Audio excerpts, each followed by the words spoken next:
Ngayon, ituturo ko sa inyo kung paano i-activate ang inyong messenger loading ng ULTMax.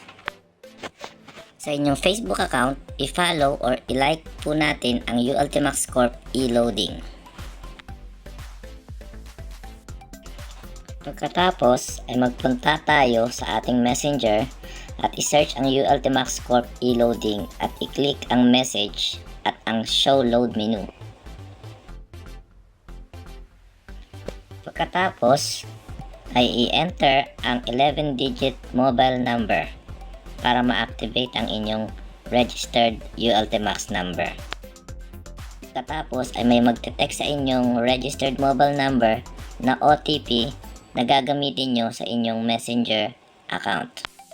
Dito ay i-enter nyo ang OTP na na-receive nyo para mag-connect ang inyong messenger account at ang inyong mobile number account sa ULTMax.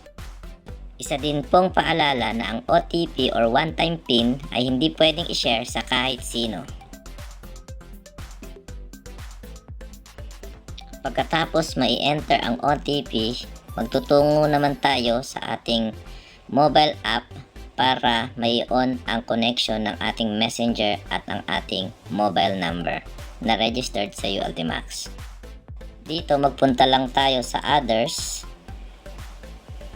Sa baba makikita ang messenger loading.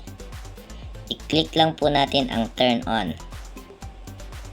Pagkatapos po niyan, once na na-send po natin ay connected na po successfully ang ating mobile number at ang ating messenger. Pwede na po natin gamitin ang messenger loading.